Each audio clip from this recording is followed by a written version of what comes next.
Praise the lord. ప్రభువైన యేసుక్రీస్తు నామములో అందరికీ శుభము, జయము కలుగును గాక. ఆమేన్. దేవుడు మనకు ఈరోజు ఇచ్చిన వాక్య భాగం, వాగ్దానం. యెషయా గ్రంథము 43వ అధ్యాయం 19వ వచనం చూద్దాం. చివరి భాగం చూద్దాం. నేను అరణ్యములో త్రోవ కలుగజేయుచున్నాను, ఎడారిలో నదులు పారజేయుచున్నాను. అంటే ప్రభువారు ఇక్కడ మనకేం చెప్తున్నారు? చేశాను అని చెప్పట్లా. నేను అరణ్యంలో త్రోవ కలగజేశాను ఒకప్పుడు అని చెప్పట్లా. చేస్తాను అని చెప్పట్లా. అంటే భవిష్యత్తులో చేస్తాను అని చెప్పట్లా. ఎడారిలో నదులు పారజేయుచున్నాను అని చెప్తున్నారు. అంటే ఎడారిలో నదులు ఒకప్పుడు పారజేశాను అని చెప్పట్లేదు. భవిష్యత్తులో పారజేస్తాను, ఎడారిలో నదులు పారజేస్తాను అని చెప్పట్లా. ప్రభువారు ఏం చెప్తున్నారు? చేస్తున్నాను.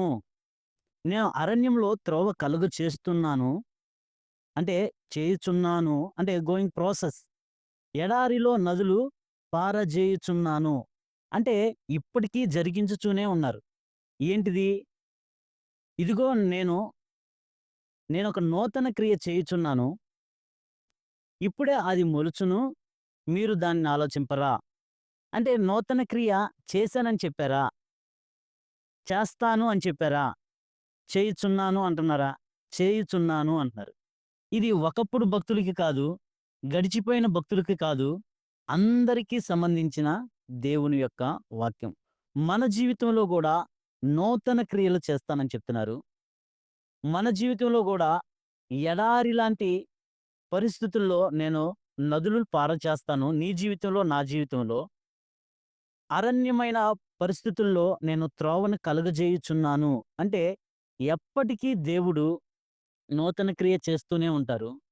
ఎప్పటికీ దేవుడు మన జీవితంలో, మన తర్వాత పుట్టబోవు సంతానము, మన మనవళ్ళు, మనవరాళ్ళు, వాళ్ళ మనవళ్ళు, వాళ్ళ మనవరాళ్ళు అంటే నిరంతరము దేవుని వాక్యము నిరంతరం నిలుచును. భూమి గతించిపోవును, అన్నీ లయమైపోవును గాని దేవుని వాక్యము నిరంతరం నిలుచునని ప్రభువారు సెలవిస్తున్నారు. అంటే దేవుడు ప్రతి ఒక్క మానవుని జీవితంలో, ప్రతి ఒక్క మనిషి జీవితంలో నూతన క్రియ చేస్తాను. అరణ్యం లాంటి పరిస్థితులను త్రోవ కలుగజేస్తాను. ఎడారు లాంటి పరిస్థితుల్లో నేను నదులను పారజేస్తాను అని చెప్తున్నారు. అంటే ఒకసారి చేశాను ఇంక చెయ్యనని కాదు. ఇప్పుడు చేయట్లేను నేను తర్వాత చేస్తానని చెప్పట్లేదు గానీ, ప్రతి దినము, ప్రతిరోజు, ప్రతి క్షణం దేవుడు మనకు చేస్తానని వాగ్దానం చేశారు. ఉదాహరణకు చూస్తే ఇజ్రాయేలు ప్రజలు ఎర్ర సముద్రాన్ని దాటాలి. వారికి ఎడారి లాంటి పరిస్థితి. ముందేమో సముద్రం ఉంది. ఎనకేమో ఫరో సైన్యం ఉంది. ఆ రోజు దేవుడు ఆ అద్భుతం చేయకపోతే ఎర్ర సముద్రాన్ని పాయలుగా చేసి ఆరిన నేలగా నడిచి వెళ్ళేటట్టుగా చేశారు. అయితే ఆ రోజు ఆ యొక్క గొప్ప అద్భుతకమైన కార్యం చేయకపోతే ఇజ్రాయేలందరూ ఫరోకి లొంగిపోయి మరలా బానిసలుగా వెళ్ళిపోయేవారు.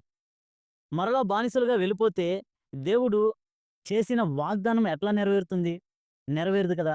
కాబట్టి దేవుడిచ్చిన వాగ్దానం నెరవేర్చడానికి నా జీవితంలో నూతన క్రియను చేస్తూ ఉంటారు.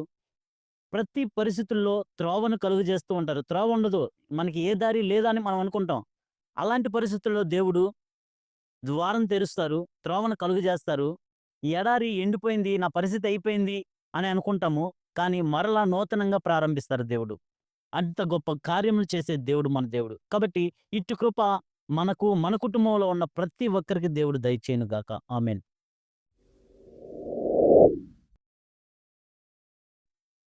కృపగల దేవ, దయగల తండ్రి, కనికరం కలిగిన ప్రభువా, మీ పరిశుద్ధ నామానికి వందనాలు, స్తుతులు, స్తోత్రాలు చెల్లించుకుంటున్నాం. అవును తండ్రి, మీరు ఒకప్పుడు చేశారు, నాయనా భవిష్యత్తులో చేస్తారు, ఇప్పుడు చేయుచునే ఉన్నారు. మీ కార్యములు నాయనా మేము వర్ణించలేము.